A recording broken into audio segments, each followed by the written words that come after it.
Future homeowners and investors, welcome to Laura Model Unit.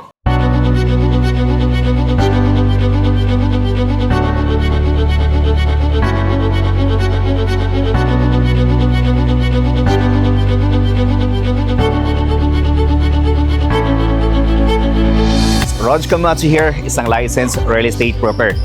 At ngayong araw, nandito tayo sa Barangay Pulong Buhangin, Santa Maria, Bulacan to feature this ready for occupancy with 2 bedrooms, 1 toilet and bath, complete ang finish.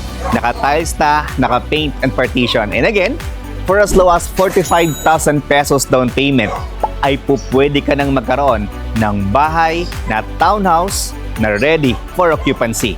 Etong bahay na to ay end unit. Yung binebenta nating unit na 45,000 down payment ay inner lot, tulad ng mga to.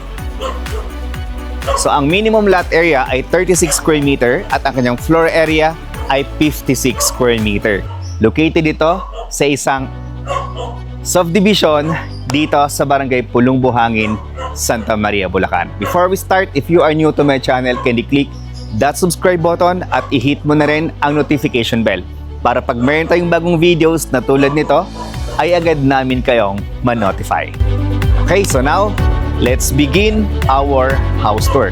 Dito sa ating Laura Model Unit, kung mapapansin ninyo, dito sa harapan ay meron tayong space para sa inyong landscape area. So yung ibang mga bahay dito, ang ginagawa nila ay ini-extend na nila yung space na to. So katulad na lang ng ginawa ng kapitbahay natin.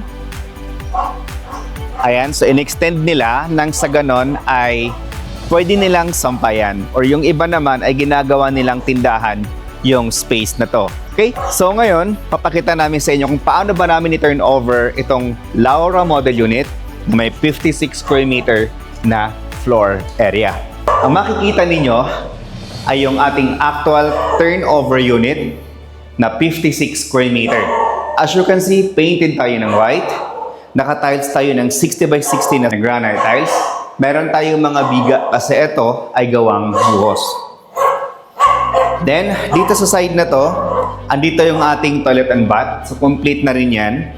Naka-tiles, painted, mayroon tayong shower area, water closet, and of course, yung ating lavatory. Then, meron tayong space dito sa likod para ito sa inyong kitchen area. Pagpasensyahan nyo na lang yung aso kasi hindi tayo kilala. So, eto siya. Ito yung ating kitchen area sa likod. So, complete na rin yan.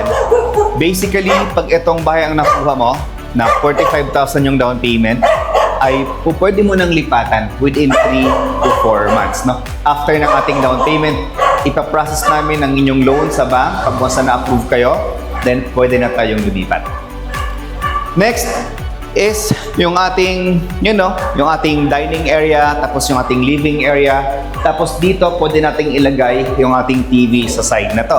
Tapos dyan tayo mag-set up ng ating living area. So meron tayong isang bintana, steel casement yung ating window. Nang sa ganon, safe pa din tayo kahit hindi tayo maglagay ng grills kasi naka-steel casement tayo. Dito sa stairs, ito ay made of steel, yung railings natin. Tapos yung pinaka-steps natin ay wood type naman na tiles. Hanggang dito sa second floor natin. Tapos meron tayong isang bintana dito to give us a natural light and ventilation dito sa ating hallway sa second floor. Then, this is our bedroom number 1. Sa bedroom number 1, as you can see, spacious pa din ito, no? Kasi Tarzan di pa ako. Hakbang ako, isa, dalawa. So, most likely, nasa mga almost 2 meters. Tapos 1, 2, more than 2 meters naman yung haba nito. So, that is for our bedroom number 1. Then, next is our master bedroom. So, dito sa ating master bedroom, magmula dito, this is 1, 2, 3. Yan. Sa mga kulang-kulang 4 meters, no, yung lapad nito. Kung gaano kalapad yung frontage natin doon sa harap, ganoon din dito. So most likely, nasa mga 4 meters wide by 1, 2. Sa mga more than 2 meters din. So this is for our master bedroom. And again, 45,000 pesos lang ito down payment mo.